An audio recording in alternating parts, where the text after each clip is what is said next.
Former President Obama hitting the campaign trail last night. Here's some of what the great person said. When there is a vacuum in our democracy, when we don't vote, when we take our basic rights for granted, other voices fill the void. And demagogues get out there and they promise simple fixes to complicated problems. This is not normal, what we're seeing. It is radical. He also went on to say people are stressed because of the anger they see on TV, which allows, quote, opportunists to try to exploit America's history of racial, ethnic, and religious division. Geraldo, that's a mean thing to say about MSNBC. You know, I was just thinking, it was daydreaming when you But he was talking, obviously, about Trump. Dana's joining my wife and I for dinner, and Dana will see, and Peter will see, how it is in my family. How one half of my family takes one way, the other takes, and this, what President Obama is doing is demonizing, even as he condemns the demonization of American politics. You know, he's, you know, the language that he uses, and you know, the condemnation that he wields is, you know, he's doing the same thing that the people that opposed him and the whole, you know, Born in Africa, it's the same thing, only more elegantly wrapped, and I lament it. And his people have been saying that Donald Trump is the one that's tearing down institutions and traditions and decorum. Yet, Barack Obama has gone out and, as a president, a post-president, destroyed that legacy and that tradition of presidents not speaking out after the other guy has at least had 2 to 3 to 4 years. Now, he was asked this question as he was leaving office, and he was asked, how are you going to handle your post-presidency? And he said, quote, I want to be respectful of the office and give the president-elect Trump an opportunity to put forward his platform and his arguments without someone popping off. Now, he is popping off right here, and these are not statesman-like speeches. Nope. These are not, you know, you get paid $500,000 to speak in China or something like that to a corporate group. These are red meat rallies in swing districts. In Ohio. In Ohio. Where Cordray is running for governor. How dare he? And it's unseemly, and the media is not treating him the way they would treat a Republican president. Could you imagine Trump after 8 years and he's done, and then like the next midterm, Trump's going around the country these are his ripping rules. people? But you know he would. He's going to do it.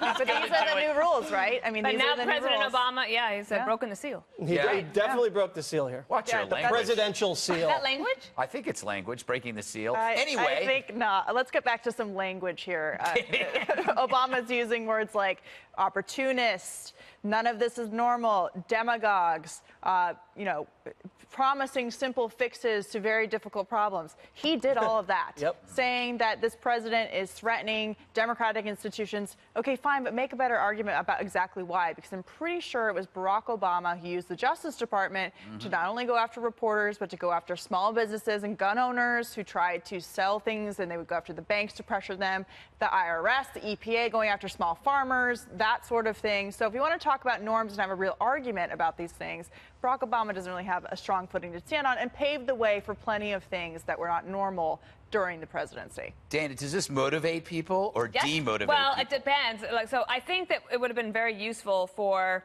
perhaps even Michelle Obama to say to the Democratic Party, Barack Obama is not coming to save you. Okay, so he is now a post-president. You're going to have to raise the money on your own, or you know he could do a little bit, but you got to find your next leader because he is going to be a post-president. You're wishing that she said that. I'm saying that well, I think it probably would have been better for Democrats in the long run, because if he's going to be out on the campaign trail between now and November, you know what happens on November 10th, which is the day after the election? You're on the road to 2020. So if he's getting all of the attention, where can the new Democratic leadership try to emerge? He's taking up all the time. My sense was, and I thought that, you know, I cried when he was elected. It was like the fulfillment of my adolescent dream to see a black man become president of the United States. I was so overwhelmed. I cried like Oprah. But it doesn't seem to me that he had much traction in terms of the Hillary Clinton campaign. No, he didn't. When he's not at the top of the ticket, he doesn't do well for them. So that is my point, is that he's one, it's not necessarily going to work, but also if he's having to diminish his post-presidency by doing this for something that may not work. And he completely I don't think damaged it's the worth party to that And that's point. why I say, like, Michelle Obama could have said, okay, you're not doing this, and I'm going to tell them you're not doing it. You know what gets me mad is that every time Obama talks, the obedient media describes him as fiery.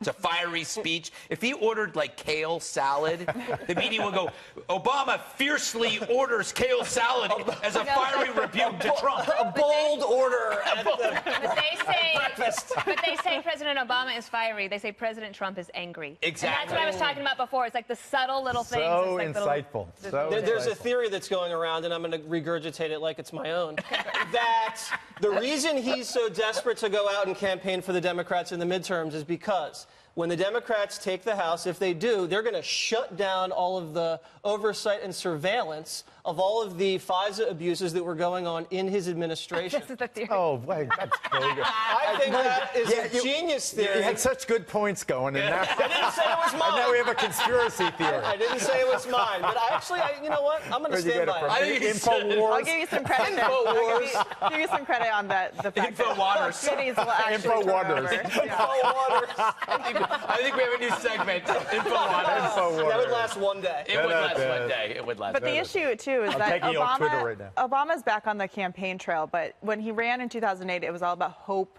and change and a positive message. Yeah. Right. But now he's just lecturing. Yep. And the issue for Democrats now is regaining Democrats who voted for Trump. Yep. And for Obama to go out on the trail and accuse them of bigotry and fear-mongering and being opportunists, like, those are the people who actually voted for you the first time. And he was the one and that- you accusing them and lecturing them that is not going to get them back to the Democrat Right, Party. and he was the one that lost those white working Right. class moderate Democrats that have now left to go to Trump. Through was his elected language and his twice. policies. 8 years. He was elected for his twice. policies. They're yelling at No, me. but by the He lost end, it for the last- He did not the next hold one. those demographics anymore. We got to go. Here now, Michael Goodwin, New York Post columnist and Fox News contributor, and Marie Harf, former State Department spokesperson under President Obama and a Fox News analyst. Good to have both of you here.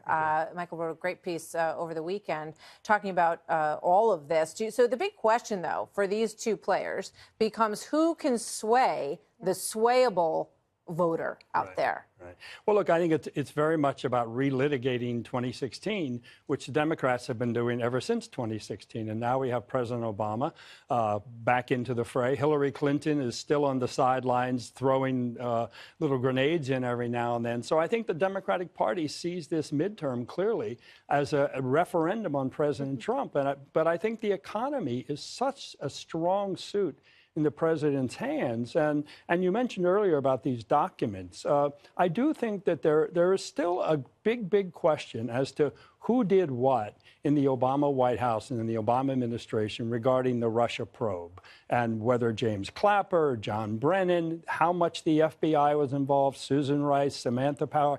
I mean, on and on in terms of all the people in the administration. What role, John Kerry, what role did the State Department play? So I think this is still out there, and the president has the power to declassify the documents. So why doesn't he do it? I don't understand why he doesn't do it. I think he should do it. But even if it doesn't help him, even if there isn't some great big smoking gun there, I think in the service of transparency, which we should all want, there's too much secrecy in the government. Secrecy is one of the great advantages of the swamp. And so for the president not to declassify, I think he's really helping the swamp keep its dirty secrets. Yeah, a lot of people want him to declassify those documents. Here's another bit of President Obama talking about the Russia situation. Just watch this and we'll get Marie's reaction. They're undermining our alliances, cozying up to Russia. What happened to the Republican Party? First of all, President Obama said there was no way anyone could undermine our elections. That's what he said right before the election. He said, this doesn't happen, folks. But then when Hillary lost, suddenly it happened, Well, right? no, that's a gross generalization. That's Not actually really. that's not accurate. But what I will say is President Obama is wildly popular. Look at Donald Trump's approval rating. It is way below Barack Obama's. And in many of these places he's campaigned, it's way ahead of where Donald Trump's is. So I actually think Barack Obama has a point here when he's getting on the campaign trail. But when it comes to Russia, the point he made there, I stood at the State Department podium and had to answer questions from Republican members of Congress about why our administration was, quote, too willing to work with Russia. All of those Republicans in Congress now are silent. Now that Donald Trump praises Putin, he stands next to him and blames the U.S. intelligence community. All of those Republicans are suddenly silent about Russia now, and that's what Barack Obama was saying. But the whole point of what Michael's saying about releasing, how the FISA request got through is to point out that there may have been some collusion going on all over the place. If you hire Christopher Steele and he's getting his information from Russians, and the Hillary Clinton campaign is paying for this stuff, and then you use that stuff to get the FISA warrant, you can laugh, but why not just answer those questions? Why not reveal those documents? Those are assertions that are just that. There's no evidence to back that up. And I actually would totally support getting as much information about the Russia investigation out, because if there's any smoking guns, it's about Donald Trump and his campaign. Look, I think this will be a conversation. Well, there's a whole investigation that's been doing that for 18 months. You're going to get that. That's after for sure. Bob Mueller finishes, I think that's the proper time to talk about what we should put out to the public. Bob Mueller's investigation Let me just is the most important thing right now. See, that idea that, Bob Mueller has nothing to do with these FISA warrants that happened 2 years ago. That's not 2 true. years ago. That's just not true. There's no secrecy left other than to protect what's actually in the documents, what was asserted at the time. If they haven't found it in 2 years, I don't think they're going to find it. So let's see what the claims were. You mentioned Christopher Steele. It turns out the FBI was also paying him and then fired him. Did they tell the judges that they fired him because he lied? If you don't give the judges all of that information, you have really committed, I think, a wrongdoing, a serious wrongdoing. Whether it's a crime, I don't know, but it is certainly unfair to get a spying warrant on an American citizen on the basis of false or misleading information. Who, by the way, they never even questioned after that. They never arrested completely him. Lost interest in him. Yeah. In terms of the question of this Professor Massoud, who was also part of the justification process for having these FISA warrants, because he talked to Papadopoulos, and Papadopoulos said, I got this information from, then he talked to Alexander Downer, the Australian diplomat. So now the DNC lawyers say that they've been trying to serve him a subpoena, and they think he might be dead. They can't find this person who is a Maltese professor who supposedly has worked for both Western, intelligence sources and also Russian intelligence sources. I don't find it that surprising that this is a person who could kind of slip off somewhere. I don't know why the DNC lawyers are saying he might be dead. Well, they can't find him. And this is it feels like a rehash of an old Cold War spy novel. But I think the bottom line here is there were a lot of people warning multiple American intelligence and law enforcement agencies that the Russians were doing dirty things in 2016. And they may have been working with Trump campaign people. Some of those journalists that were working on this, some of these Russian dissidents, there is a history of them disappearing, as we've seen in Russia. So this is not some fanciful story we haven't seen play out. Lots of people might be dead. I'm just looking for some actual evidence. I think that the fact that they can't find him is that's a logical assessment. This lawsuit, I must say, I completely forgot about this lawsuit until this story appeared. Why is the DNC suing over this? Isn't that what Mueller's supposedly doing? What is the point of the DNC trying to do a civil law? It never made any sense to me. Again, it buys into this victimization that the Democrats lost because of Russia. There's been no evidence of that, but they keep going down that hole, and here we are on the cusp of the midterms, and they still don't have a platform. It's going to be interesting to watch former President Obama and President Trump go at it. We'll see if President Obama starts tweeting at him. Probably not. Please, Probably not. Thanks, you guys. Good to see you both. Thanks for being here. Actually, President Obama delivered those pointed remarks today about the current president. They were the toughest remarks he's made, of course, since leaving office. Nothing like it before today. Obama warned his supporters that these are extraordinary and dangerous times. He knocked Trump, of course, for attacking the press, for pressuring his attorney general to punish political opponents, and for not standing up clearly and unequivocally to Nazi sympathizers. Well, the contrast couldn't be sharper between these two guys. The closer that we get to Election Day, the more those invested in the politics of fear and division will do anything to hang on to their recent gains. Their policies are horrible. They're for open borders, meaning let all the crime come in.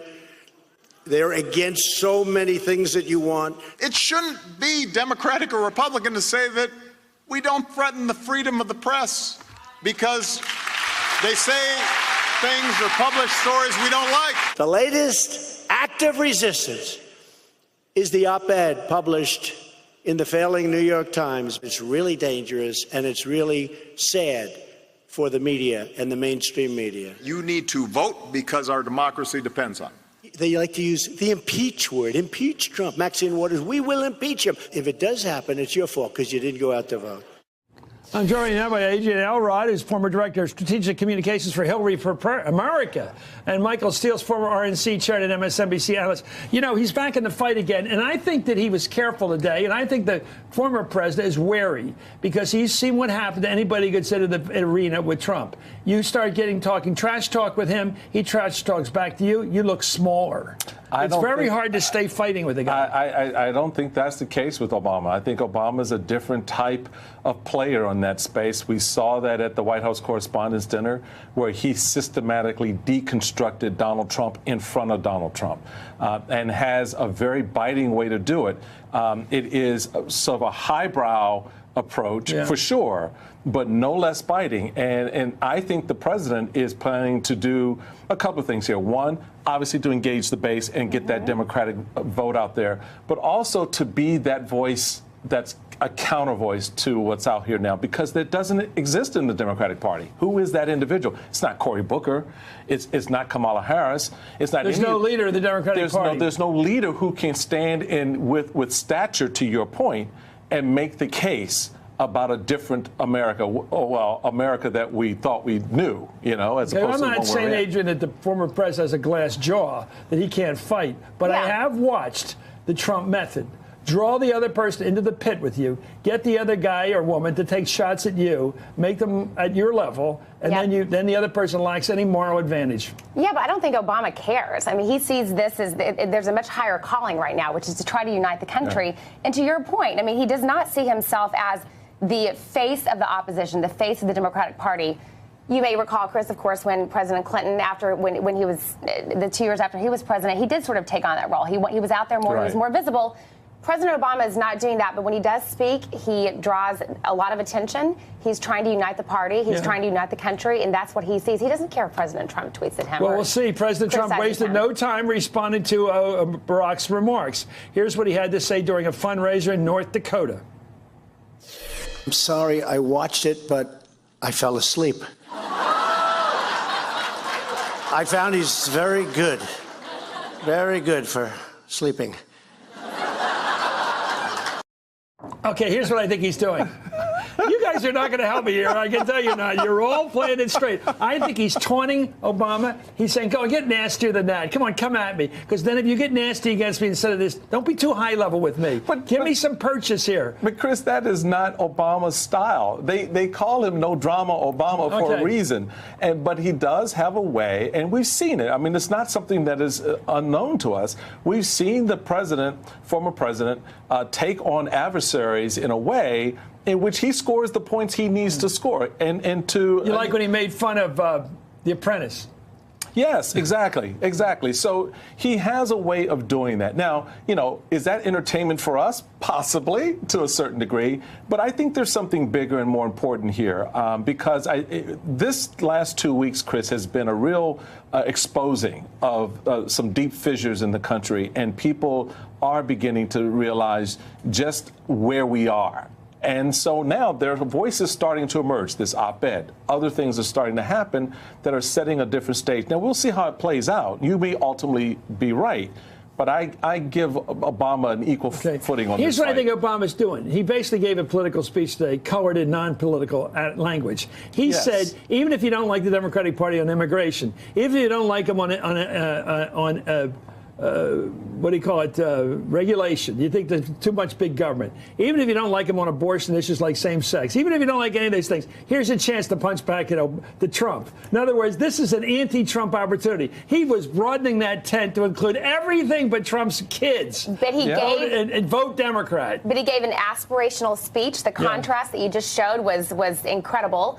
And I think what he's also doing is reminding people, if you want to take back your country, take back democracy, you got to vote. Voter turnout in the midterms is notoriously low. You know that, your former RNC chair. So we got to see turnout if we're going to actually win back some of these House seats and possibly take back the Senate. And I Is Hillary going to run next time? No. I had to ask you before because I keep hearing these rumors that John Kerry's running, that Biden's running, that Hillary's running, that everybody is running. I keep hearing this, but I'm wrong, right? She's made it very clear on multiple None of these older people are going to run. I don't know about. I can't speak for John Kerry, but what do you hear, Michael? Look, I keep hearing they're all running. No, again. I don't hear that they're all running. What I do hear is that of the list you just mentioned, Biden is the one that everyone's got an eye on because, and I think of that list, he is the strongest one to move forward. And I think the country. It's January. Age won't be an issue in this next battle. Really? No. Have you been following these Democratic primaries? I have. Women are winning, minorities are winning, younger people are always winning. You're talking about the presidential race. I don't think age is going to be a factor there necessarily. It may play down ballot and other things, but not here. You agree with that? Yeah, no, I agree. And I think people are going to want somebody who is experienced and somebody who can just come in and take our country back. I'm with the Tony Bennett model, which is the older guy the young people like. The older guy the young people like. Anyway, Adrian Elrod, thank you. Michael Steele. I think this is too mature an audience. It did not start with Donald Trump. He is a symptom, not the cause.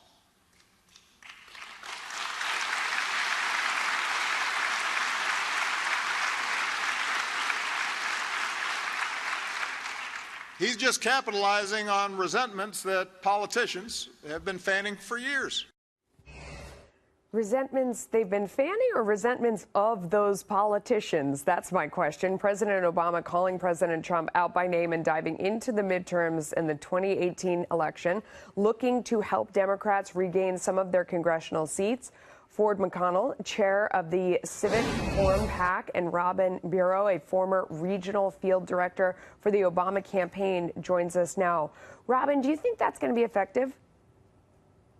I think he gave a very effective speech today. We needed his voice. Frankly, I'll be honest, I'm not seeing a whole lot of leadership from the Democratic Party itself. So he did a really good job today of attacking apathy and bringing out the point that only 1 in 5 young people voted in the last election. And polls still show that we have trouble as Democrats headed to the midterms with trying to turn out the young vote. And I was really glad to see that he laid out some cohesive, coherent issues because right now the party has 435 official platforms. Yeah. But you know what, though, Robin? Here's the thing, okay? You guys really only have one issue, and that is Donald Trump. And to be perfectly honest, Melissa, the Democrats are beyond fired up, okay? This could actually be a net positive for the Republicans because the problem in 2018 is staring the Republicans right in the face, and that is an enthusiasm gap. Take a look at one of the latest Fox News polls. You'll see that 76% of Clinton voters are certain that they're going to turn out in November. Only 67% of Trump voters are certain that they're going to turn out. That number needs to be more than, closer to even between the two parties if the Republicans are going to take back or hold the House. But let me ask you both about the argument he was making, though, because when he said he talked about the ruling class and breaking the death grip that the ruling class has protecting its power in this country. And President Obama talked about himself as a step forward and President Trump as a step back. A lot of people who voted for President Trump hear what President Obama was saying and think, the ruling class that has a death grip are politicians in Washington, that elitists like President Obama are that ruling class that has a death grip, and the revolution was about people like them. Robin, I mean, do Democrats realize that half of America hears that talk and thinks of politicians in Washington and those elitists as the ruling class who have the death grip?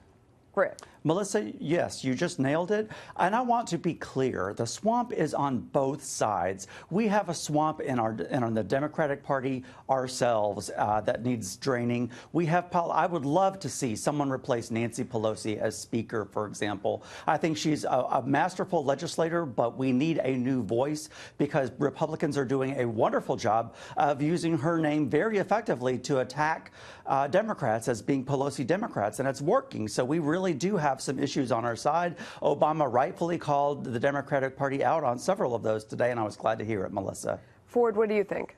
Well, look, you have to understand that President Trump was swept into power precisely because of the Obama agenda. And essentially, the idea that he's back on the campaign trail is going to remind a lot of Republicans of the consequences of giving Democrats in Washington back the power and therefore what it's like under the status quo. So therefore, I think this is a great thing that he's out there. And if you notice very carefully, Obama's only visiting what I would call Democratic-friendly territory, which in California, New York, and Ohio. I promise you, I'd love him to go to Montana. I'd love him to go to North Dakota, because then I know that the Republican will win that Senate race. What do you think about that, Robin? Today was actually a Republican stronghold, the specific district that he was in, and they laid out a very clear plan that he does plan on going to those, because he said himself in the speech today, we have to fight for every single vote, because what we did in 2016 obviously didn't work. Robin, let's be honest. Heidi Heitkamp does not want President Obama outside of fundraising in North Dakota. John Tester has already said, please do not come to my state. I'm just saying, in a lot of the key races, you're not going to see Obama. This is all about Obama and his legacy and his ability to influence the Democratic Party, and that's it. President Obama kicked off his midterm campaign efforts with a stop in Illinois on Friday and a remarkable speech. He spoke to students about the importance of voting in November and, in a first, criticized President Trump by name and at length. Nancy Cordes was there. They're undermining our alliances, cozying up to Russia. What happened to the Republican Party? The 44th president re-entered the political fray in dramatic fashion, accusing his successor of stoking racial division. We're supposed to stand up to discrimination. And we're sure as heck supposed to stand up clearly and unequivocally to Nazi sympathizers. How hard can that be, saying that Nazis are bad? With control of Congress at stake, President Obama argued the GOP has lost its way. It did not start with Donald Trump. He is a symptom, not the cause. He's just capitalizing on resentments that politicians have been fanning for years. It was a striking turnaround for a man who initially vowed to help President Trump.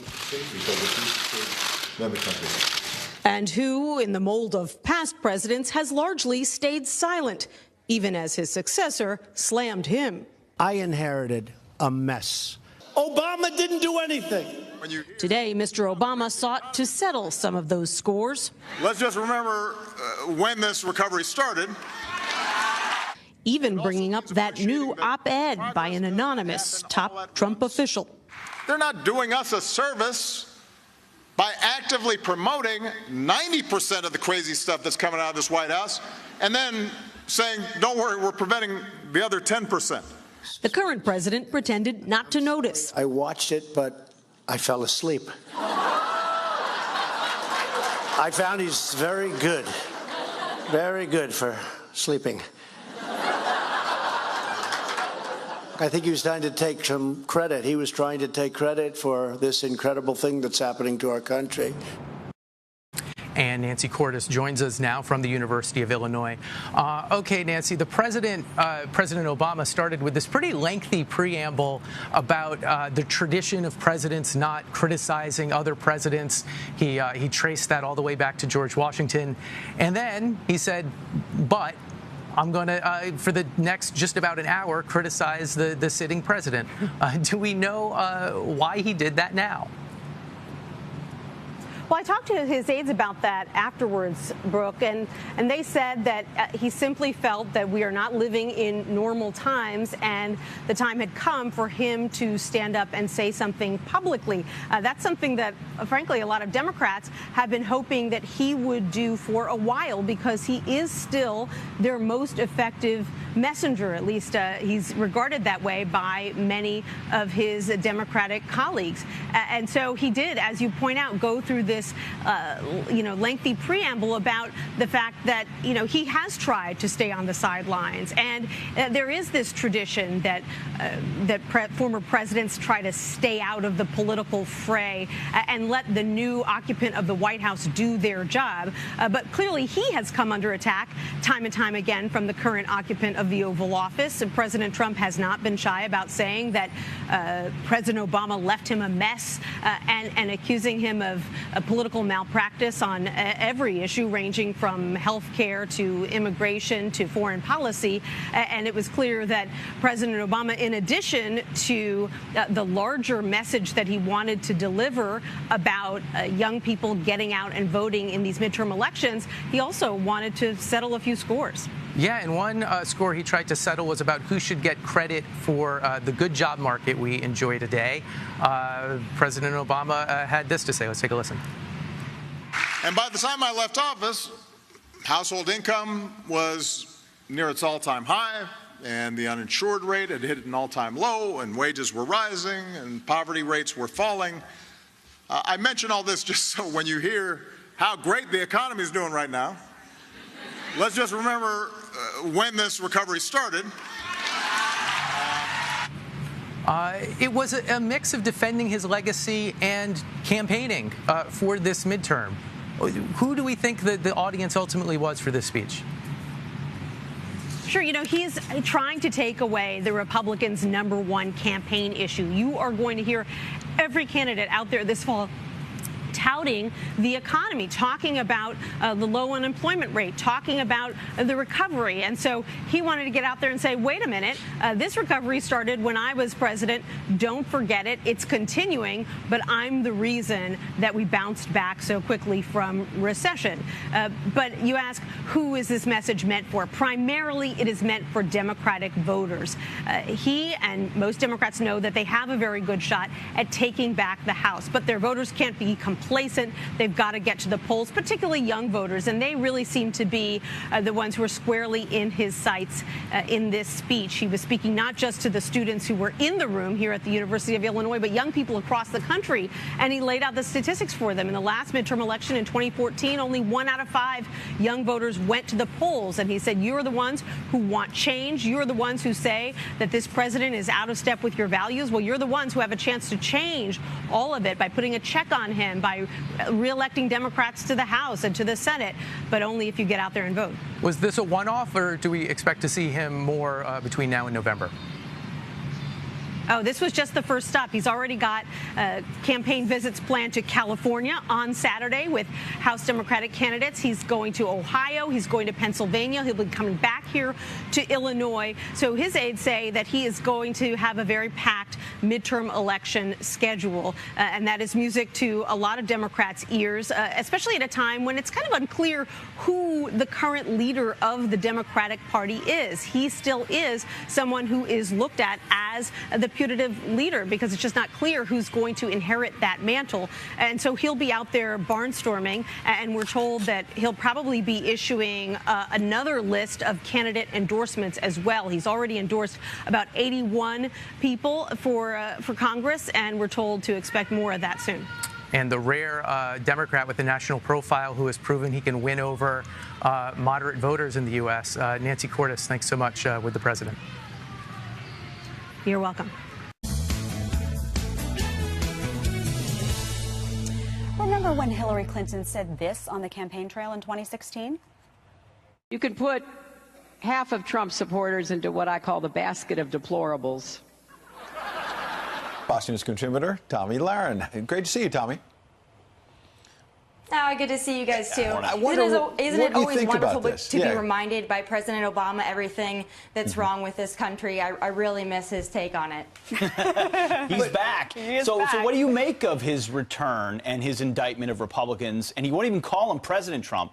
He won't even use that phrase.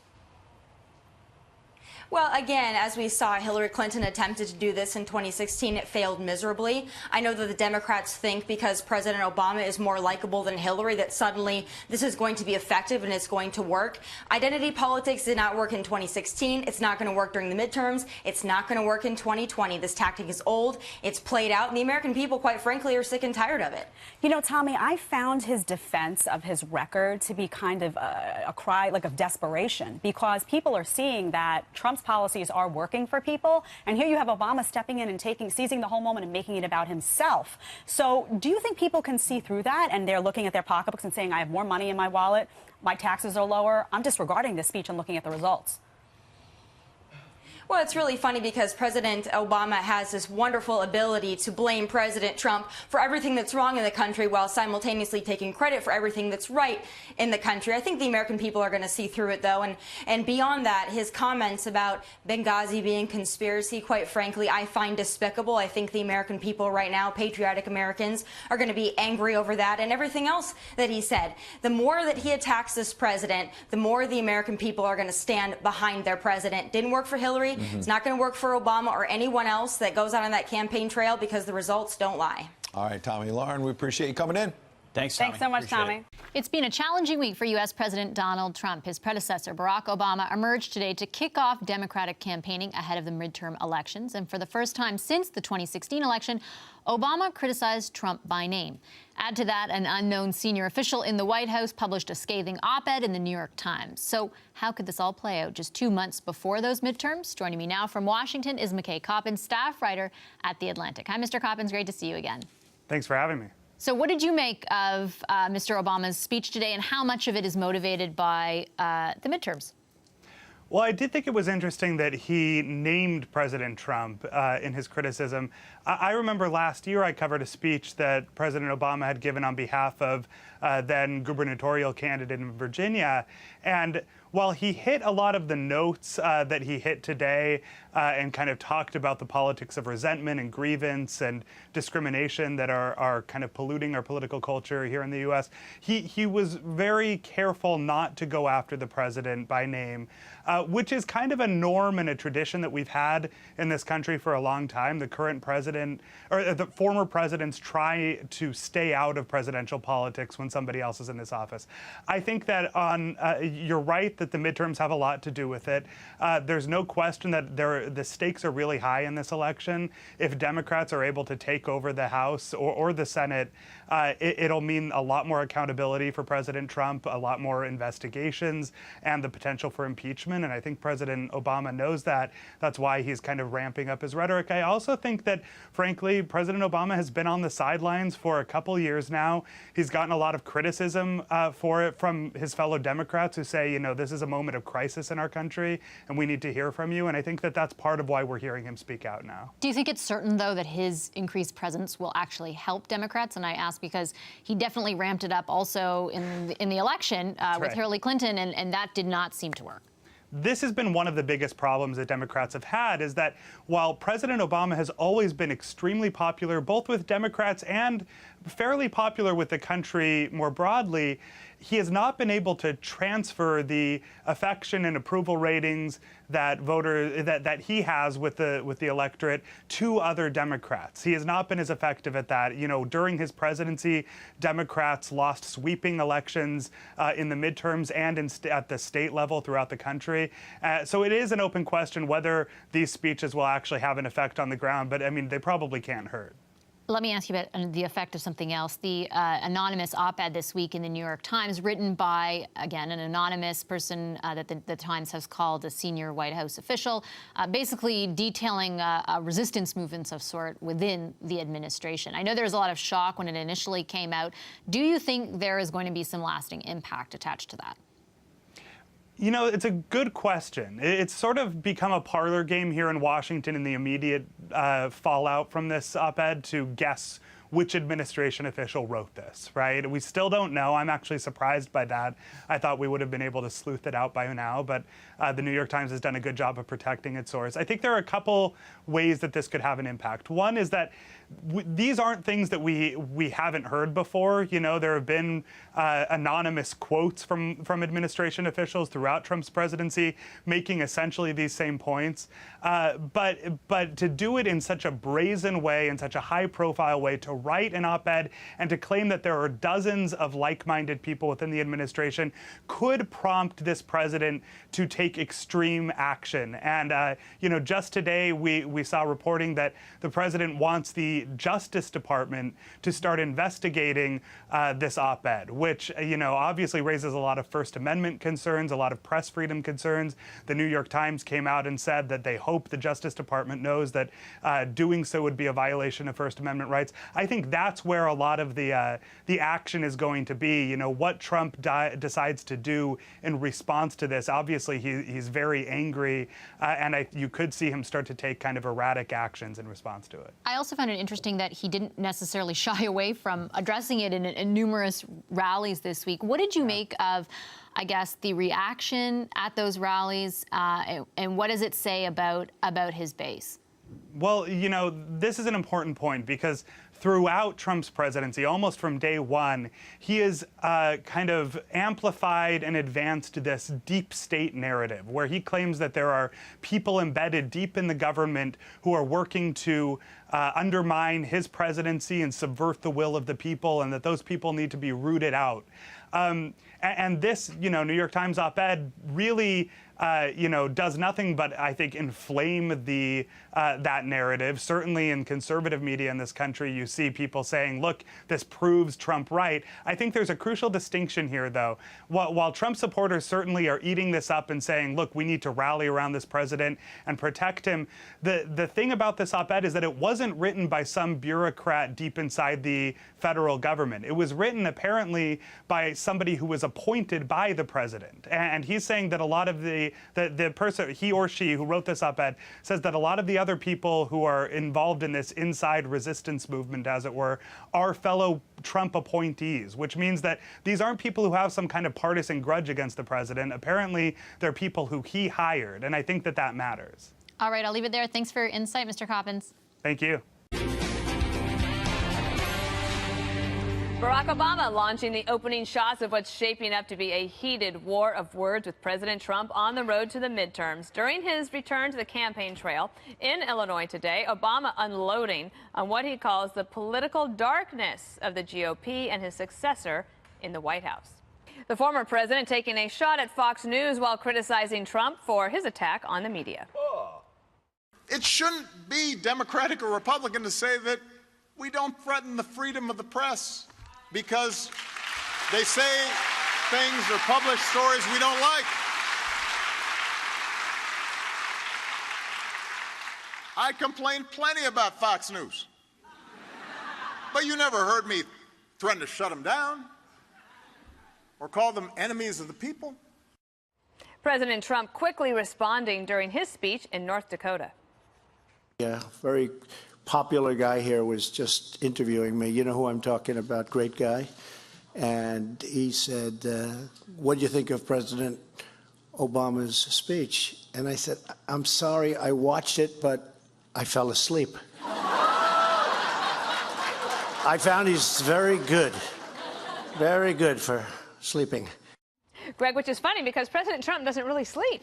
I know, doesn't even need sleep, so that's quite a feat Better there. than Ambien. What do you think about what a contrast in styles. It was at 1 o'clock and 2 o'clock. Yeah. You know, President Obama's like drinking a dozen pina coladas on the beach. It tastes sweet and it looks like fun. Then you throw up all night and remember nothing. He talks like he was the greatest president. You know, he lost 76 House seats and 15 Senate seats. So good luck with having his support. It's not going to help much. And the problem with all of his digs, you don't have to look very hard to find out that he's guilty of every single one of them. Yep. He talks about Trump targeting the press, James Rosen tapping phones and emails. Come on. I mean, Trump talks that game, but Obama acted it. And when you talk about resentment and paranoia, that was the progressive wing of the Democratic Party, always the oppressor versus the oppressed. Talk about cozying up to Russia. This was the guy who mocked Mitt Romney because Romney said Russia was a threat. Obama was the one that mocked him. Last, he said, how hard can it be not to say Nazis are bad?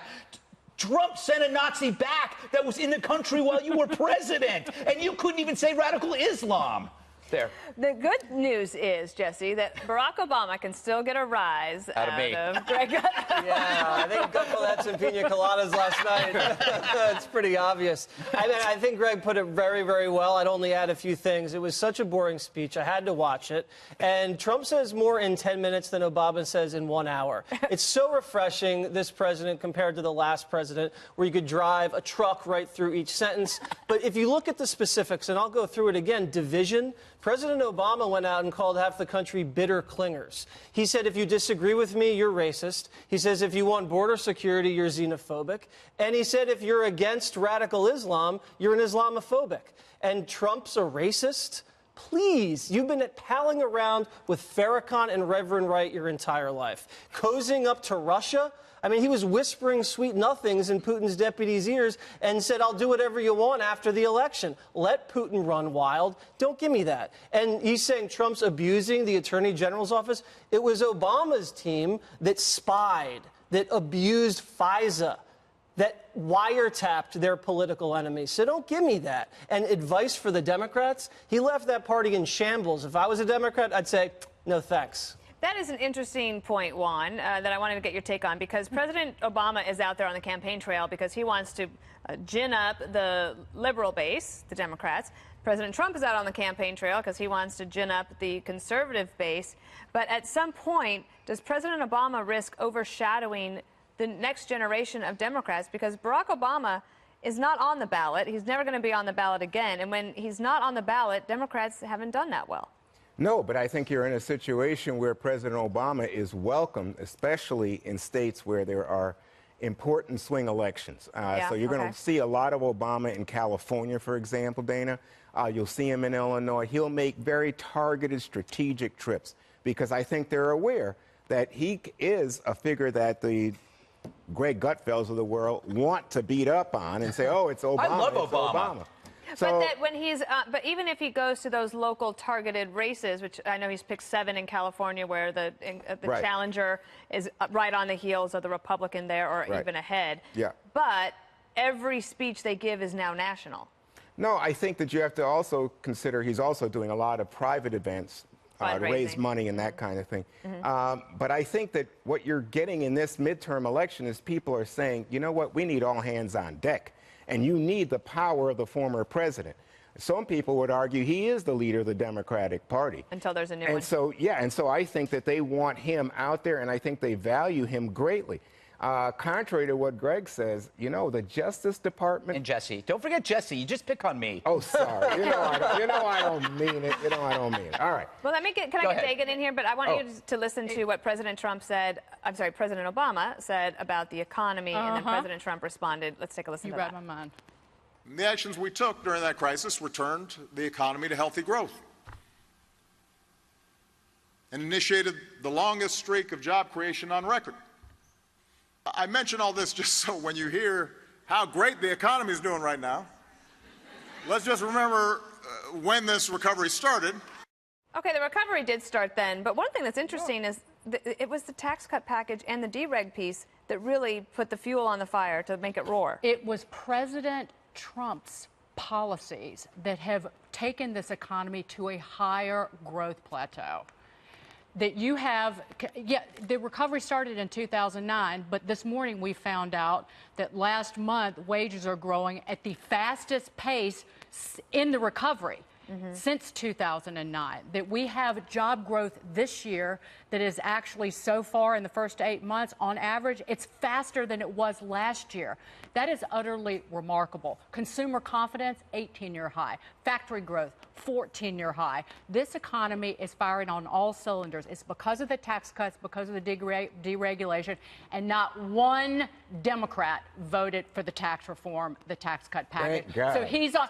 But you know, what are you going to run on? You're going to run on the deficit. He doubled the national debt. President Obama did. Let me just tell you. He doubled the national debt. For what, Dagan? So to get us out of a terrible recession. Wage growth flat in this country right now. No, it's not. Wait. I will not sit here and have somebody tell me it's flat. It's not. Flat. Disposable income in this country, adjusting for inflation, is growing at 2.9%. That is adjusting for inflation, and it's largely because of the tax cuts. And by the way, the policies that pulled us out of that deep recession, it was the Federal Reserve and it was President Bush who came up with the bank bailout and the bailout of the autos, whether you like it or not. So you don't want to give credit where credit's due, but let's just talk about the economy as now. You see consumer confidence high, and I think that is a tremendous boost to our economy at the moment.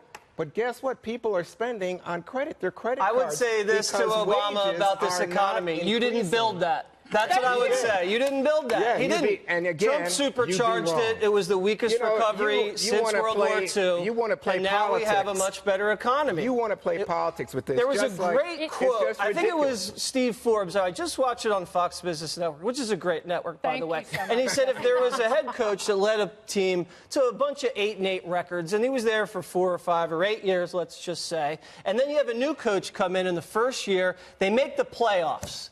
And that'd be like the old coach saying, oh, you know, that was all me. I did that. No.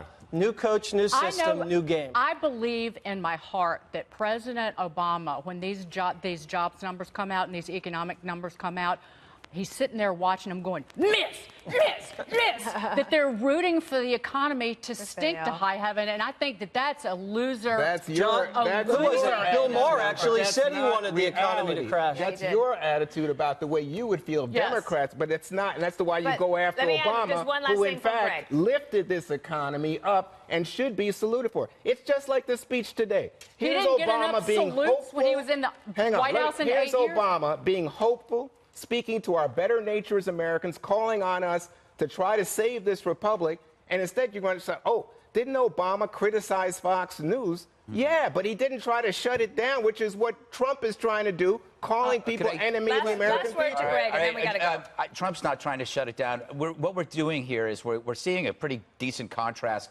President Obama is all eloquence, feel-good words, no deeds ever. Trump, his words are blunt and rude, ticks people off, but all the deeds are really good. Yeah. It's the best contrast you could ever have. So you have a smiley face who gets nothing done, or you get a jerk that gets something done. I'll take the jerk. I tell you what, why don't you try telling that to Osama bin Laden? Why don't you try telling that to the Federal Reserve when you say, who rescued this economy? I already shook Rob O'Neill's hand over that. It's an interesting time. Interesting. It's going to get better, Dana. Obama calling President Trump a demagogue practicing fear and resentment. President Trump's response, his predecessor's boring. And the economy's roaring because of Republican policies like tax cuts, whose message will get through for the midterms. Let's talk about it with co-host of The Five right here on Fox News, Juan Williams, and former Republican congressman from Utah, Fox News contributor Jason Chaffetz, also the author of the new book, The Deep State. Jason and Juan, welcome to you both. Good night.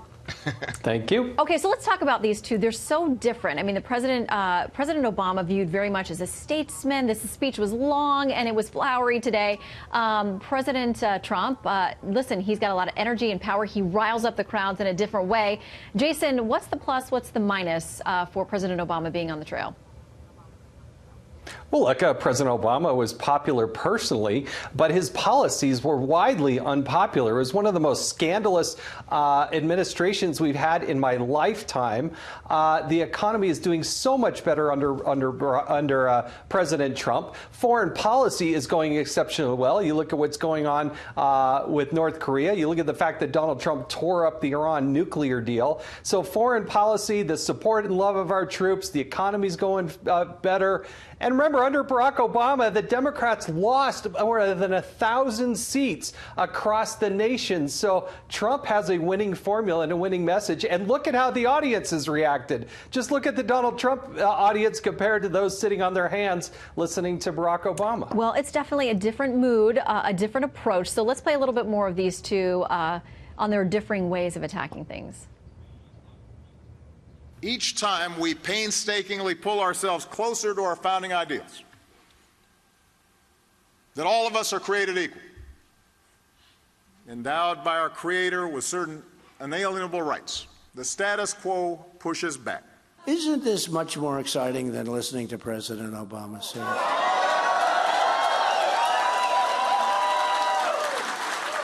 Because we get things done. Juan, two very different approaches to the campaign trail. I don't think there's any difference. It's like oil and water. To my mind, what's interesting here is this is the experience I had listening to the two of them, because it was a very interesting day. You could see them on split screens on your TV today, Friday.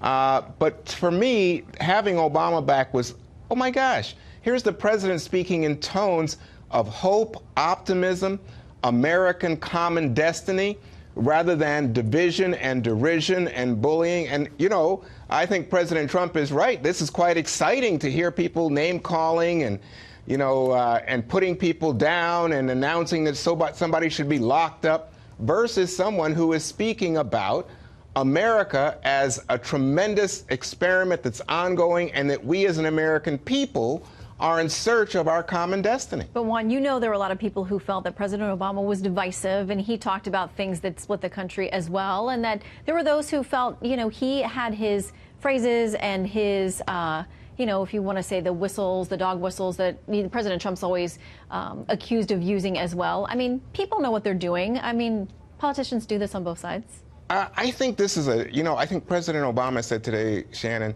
these are not normal times.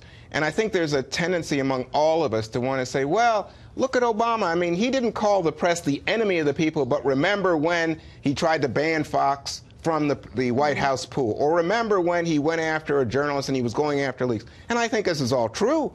But boy, what a difference in terms of saying, maybe we should look at who's licensing NBC. Or maybe we should do something to punish, as he's now suggesting, that have the Justice Department go after someone who wrote an anonymous article in the New York Times. And what did the person do? There was no national security issue. It's just that the person was a critic. That smacks of some kind of autocrat. Well, Jason, do you think that that's more about the president has no real intentions of following through on those kinds of things, like yanking network licenses or telling the DOJ to go find the author of this thing? Or is it just that he knows what his audience and his base and his Twitter followers want to hear, and he likes to talk tough? He likes a fight. Yeah, you know what I love about Donald Trump? He's exactly the same person he was when he was a candidate. He didn't switch. Remember where Barack Obama said, we're not the red states, we're not the blue states, we're the United States? And then he went and became one of the most divisive presidents in the history of this nation, Juan. The Democratic Party of today is of resistance. It's of a scorched earth. I won't even meet with the Supreme Court candidate. I'm going to vote no matter what. That is not helpful to this country, and the American people see through it. And Donald Trump has called out the media that has played on the Democratic side of the aisle every single step of the way, and that's why America reacted. They rejected an extension of the Obama administration. 30 of the 50 states went with Donald Trump, and thank goodness they did. Jason, how can you say, I mean, really, the idea I wouldn't meet with a Supreme Court nominee. Have you heard of Merrick Garland? Have you heard of all the months? That was coming. You can't deny that. You opened yourself to that shot. Okay. But I mean, that's incredible. All right. No, you look at Harry Reid and Chuck Schumer. No. That's the Democrats set that precedent.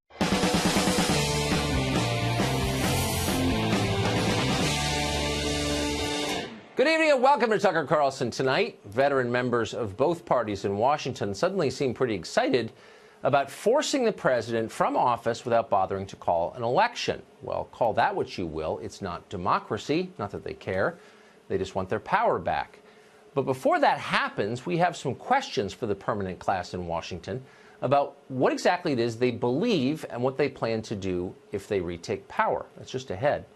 But first, in case you were starting to sour on Donald Trump after all the drama of the last week, Barack Obama reappeared today to remind us why America elected Trump in the first place.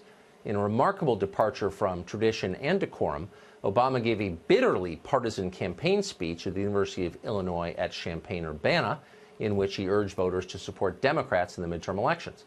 Like virtually all Obama speeches, the subtext was mostly about the omnipresence of white racism, which Obama, needless to say, blamed for the rise of Trump. But then he got creative. Watch, for example, as Obama blames the current administration for pursuing almost exactly the same Russia policy that he once did. What happened to the Republican Party? Its central organizing principle in foreign policy was the fight against communism. And now they're cozying up to the former head of the KGB. How did a guy from Hawaii learn to talk like that? Where did he get that accent? It's pretty funny. But that was just an aside. Soon, Obama went back to his favorite and endlessly recurring theme, Republican racism. Here's one quote. Each time we painstakingly pull ourselves closer to our founding ideals, that all of us are created equal, endowed by our Creator with certain inalienable rights, somebody, somewhere, has pushed back. In other words, Republicans just hate equal rights. That's why they elected Trump. They're just like slaveholders in the antebellum South. Watch Obama explain. Now, understand, this is not just a matter of Democrats versus Republicans or liberals versus conservatives. At various times in our history, this kind of politics has infected both parties. Southern Democrats were the bigger defenders of slavery. Slavery. See, it's simple. Racism did it. Interestingly, the one thing Obama didn't mention was the death of the American middle class. And that's odd because it was only in 2015, 7 years into Obama's presidency, when the middle class became a minority in this country for the first time in living memory. That was the pivotal event of the past several decades. It changed this country profoundly. It is the cause of nearly all of our current political turmoil. But to Obama, it simply never happened. And of course, 7 years of his policies had literally nothing to do with it. Throughout Washington, establishment figures burst into applause when they heard that. They don't want to talk about the dying middle class either. They're not interested, and they don't want to be implicated. So much easier just to blame racists under the bed. Chris Hahn is a radio show host in New York and a former staffer to Senator Chuck Schumer, and he joins us tonight. So, Chris, is it really that simple? I mean, the president said today, if you read the speech carefully, as I did, what most Democrats have been saying for the last 2 years, it's just racism. All of this is racism. People couldn't, Republicans, rural people, they just couldn't deal with all the equality. And so there was a backlash and they elected Trump. Is that really the explanation, do you think? Yeah, I don't think that's really what he said today. And I think it's what he rich for anybody. It is what I think it's rich for anybody to say that norms were not being followed today, which is what you opened with today, because norms have not been followed for the last 20 months by this president. And I think it's time that every good American start pushing back. And I think President Obama's speech today was a rallying cry to the entire country. Okay. It was a campaign speech designed to get Democrats elected. He's a Democrat. I'm not begrudging him that. But I guess I would just make 2 points. One, if you're against overturning norms, then surely it must bother you that a recently retired president is giving a campaign speech. We have a norm that they don't do that. He just did. And since you're a defender of norms, you're not bothered? No, I just don't think that the people who love freedom and love our Constitution in this country should universally disarm to a president who has decided to push every norm, including calling on the press, including, hold on, Tucker, including calling on the press to turn someone over to the government, which, you know, the Republican Party used to think that Obamacare was tyranny. Don't you think that's more tyrannical? Right. Okay. Right. Yeah. You're talking. Okay. Whatever. It's also such a talking point. So look, that's fine. Then just don't ever lecture me about norms again. If it's bad for Trump to overturn norms, which he's certainly done, I'm not denying that. Obviously, he has. Completely. He has. And Obama just did it again today. But that's cool, and what Trump is doing is bad, because why stop lecturing me about norms, please? But let's get back to the race thing. Look. Because I think it's real. Obama, I read the speech. I watched the speech. Again and again, he says, this is part of a long cycle in American history. He says it out loud, where we enfranchise certain groups in the country, and certain reactionary elements hate that, and so they strike back. That's how Trump called it. He just said that. He blamed us on racism. And I'm asking you, do you think that's true? Is that really what the Trump election was about, racism? I watched the speech and then I read it again in preparing for this show. And President Obama said that there are genuinely people in this country that fear change, and it's not because of race. That's what he said today. Okay? Are there people in this country? Are there people in this country that have a racial element to their politics? Of course there are, Tucker. We both agree on that. Yeah, Obama is first on that list, I would say. But let me ask you, honestly, don't you think if you're assessing what's going on in America, and Obama fancies himself as intellectual, as you know, and you guys pretend he is an intellectual, shouldn't you mention the death of the middle class in your speech? During his presidency, the middle class, for the first time in anyone's lifetime, became a minority in this country. That caused a ton of anxiety that, in my view, resulted in Trump's election. He doesn't even mention that. No one ever mentions that. Why? Yeah. I'm serious. So the president took over. President Obama took over an economy that was bleeding jobs, and he resuscitated it, including many industries that would have just gone away had it not been for the policies of the Obama administration. And you're right, the middle class did take a hit during the Obama administration, as it had done in the Bush administration as well. Yes, and I agree. Look, I'm not in prior administrations. because I'm not a mindless partisan. I'm not defending George W. Bush. It's not roaring back either, by the way. Let's be clear. I don't think it is. And I'm not here to tout Republicans, who I attack regularly on the show. I just want someone to stop lying and concede that all of this is not about racism. It's about the death of our middle class, which will stay in the country for 100 years. Can you admit that? I think that the pressure on the middle class is something that has absolutely contributed to our politics, Tucker. And it has also caused people who are under stress to take it out in ways that are not necessarily good. Yeah, that's probably true, but we should fix the problem. So. Racism. Yeah, I racism. agree. Okay. We should fix the problem. God, but it's always the racism. All right. We should fix the problem, and I don't think that this president is capable of doing it. Yeah, maybe screaming racist will fix the problem. Maybe it will. Chris, thank you. Joining us now is Jeremy Bird, former national field director for President Obama's 2012 campaign and partner at 270 Strategies. Jonathan Alter is also here. He's a columnist for the Daily Beast and an MSNBC political analyst. Jonathan wrote The Center Holds, Obama and His Enemies. And Ben Rhodes is back with us. Thanks, all three of you, for being with us.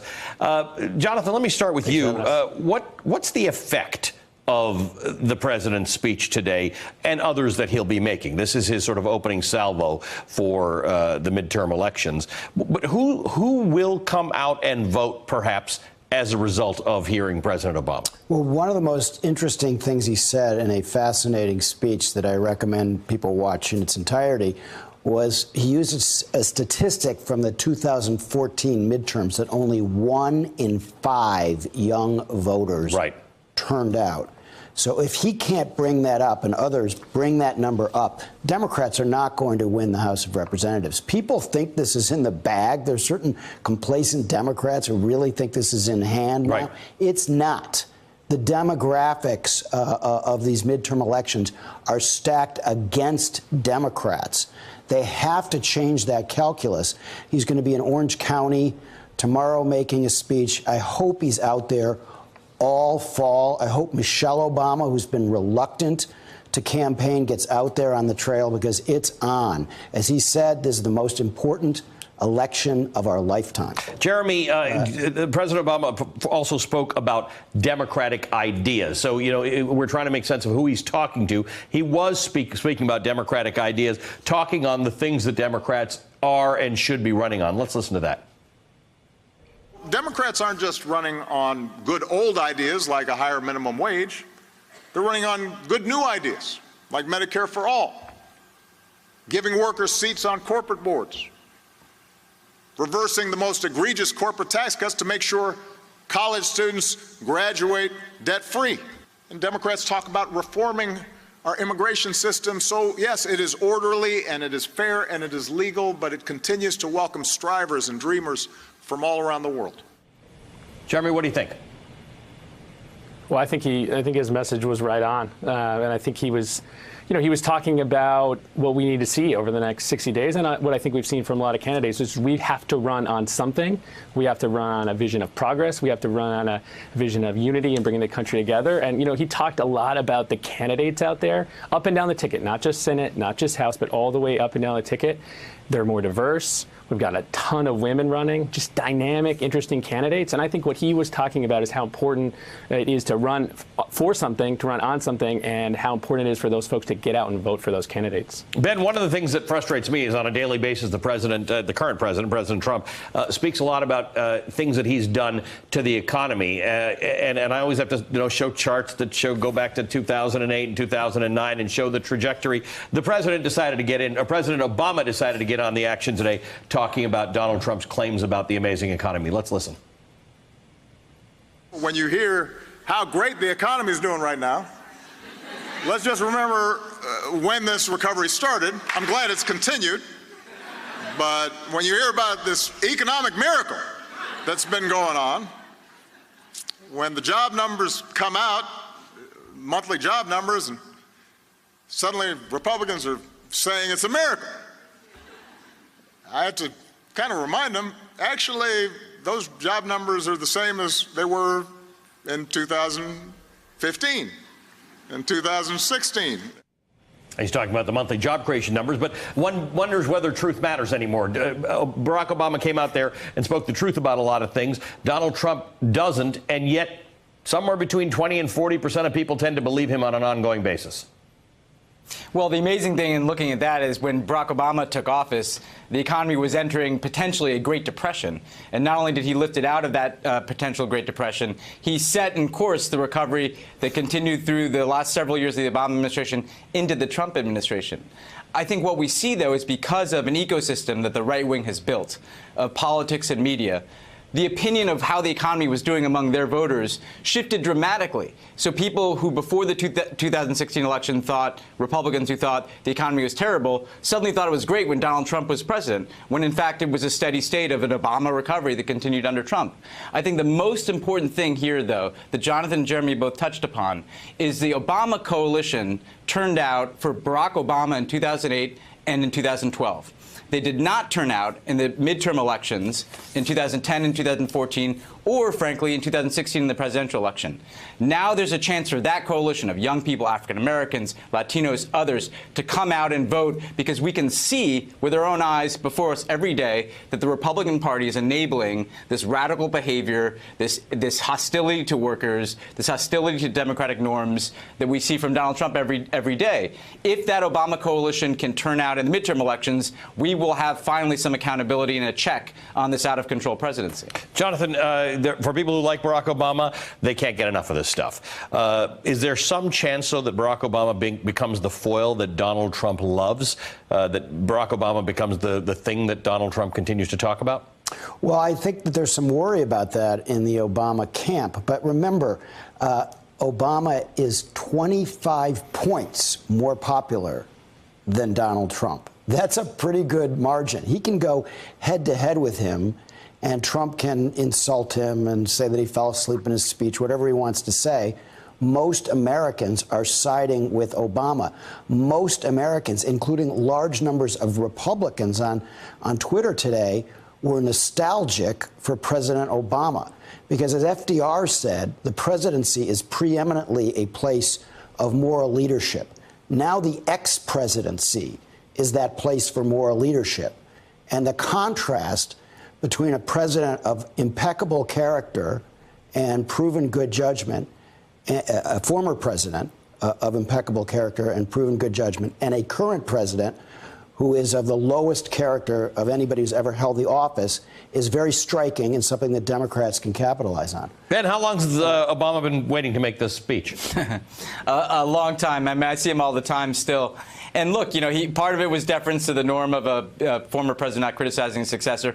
Part of it was he wanted to let other Democrats express their voices and step forward and fill some of the leadership void. But the fact is, it's all hands on deck now between now and the midterm election. This election is fundamentally important to see if we can check this president. And frankly, it will help determine the outcome of the presidential election in 2020. So you're going to see President Obama out there making this very same case on the stump for candidates across the country, mainly to try to turn out his supporters. And he welcomes that contrast, frankly, with what not only Donald Trump but the Republican Party has done, because I think people can assess two brands of leadership here. And frankly, I think people in this country are going to want to see a future politics that looks more like how Barack Obama practiced politics as president than how Donald Trump is. You have acquitted yourself formidably, Ben. I wonder whether you can make it back to that surprise party that they threw from you. It's 10:38. If it's worth its salt, it's probably still going on. Ben Rhodes is the author of The World as It Is, a memoir of the Obama White House. Jonathan Alter is a columnist for The Daily Beast and the author of The Center Holds, Obama and His Enemies. And Jeremy Byrd is a former national field director for President Obama's 2012